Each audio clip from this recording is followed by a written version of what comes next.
perception are distorted. He becomes confused, and he displays irresponsibility and... Mary portrayed herself as a godly woman, but her thoughts were unchristian. Mary portrayed herself as a godly woman, but her thoughts were unchristian. Mary was finally ransomed back to her husband. Mary was finally ransomed back to her husband. Don't exist in objective reality. To the Native Americans, it was a war of survival.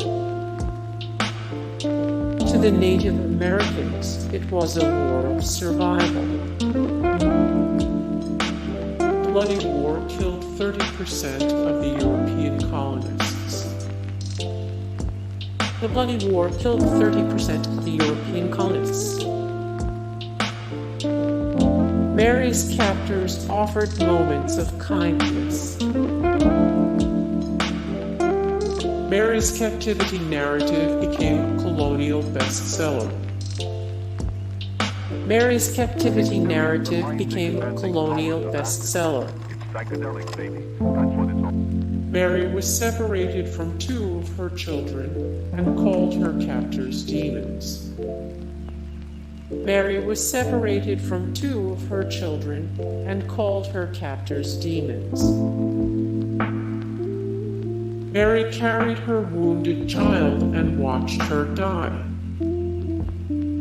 Mary carried her wounded child and watched her die. At the last minute, Mary decided she'd rather be taken captive than killed. Mary Rowlandson wasn't the first English settler to face an Indian raid. As she explained in her Captivity narrative, Mary had wondered what she should do if their village was attacked. Before the raid, she said, "I should choose rather to be killed by them than taken alive." But as the bullets rained down and she saw her friends and family wounded, my mind changed.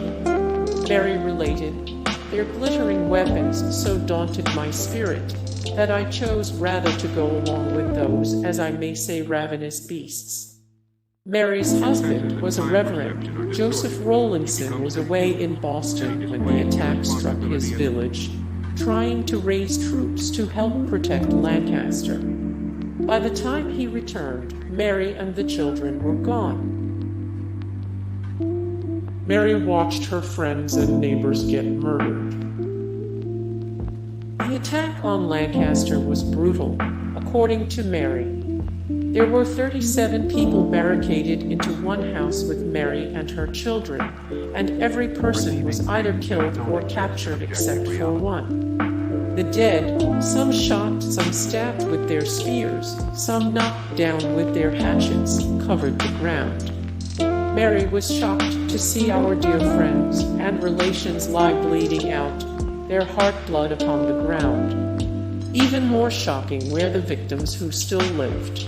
There was one who was chopped into the head with a hatchet and stripped naked, and yet was crawling up and down. Mary, a devout Puritan, compared the dead Christians with the hell-hounds surrounding her, roaring, singing, ranting, and insulting. But she lived. Mary was among 24 women and children taken captive by the raiders.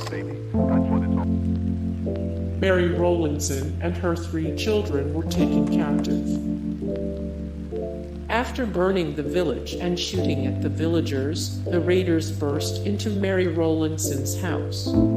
"It was the dolefulest day that ever mine eyes saw," Mary later wrote. For 2 hours the raiders shot at the house, wounding the only men inside, and then they lit it on fire with flax and hemp. Outside the door, the bloody heathen was ready to knock us on the head. Mothers and children cried out, "Lord, what shall we do?" Mary decided to flee with her children, but as soon as she reached the door she was shot through her side, and the child in her arms was also wounded. Thus were we butchered by those merciless heathen, standing amazed with the blood running down to our heels. Mary's sister was shot dead, Her son was knocked unconscious, and Mary was left to fend for herself.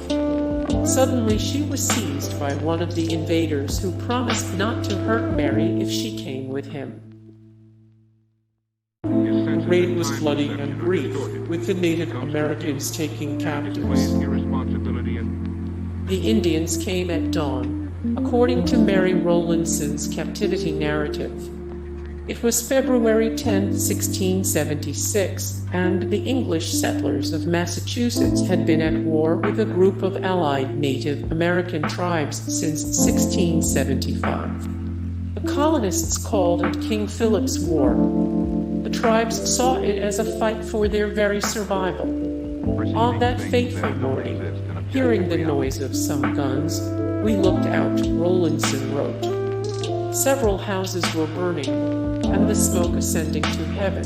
The raiders weren't just burning houses. They were also taking captives. In one house alone, 5 people were murdered, and others were shot or knocked in the head. Native Americans climbed on the roof of the barn where they could shoot into the garrison, where white settlers ran for cover. Thus these murderous wretches went on, burning, destroying before them. Hey guys, thank you so much for the support and likes and comments down below, and also thank you so much for watching, and I look forward to see you in the next video. Then take care, bye.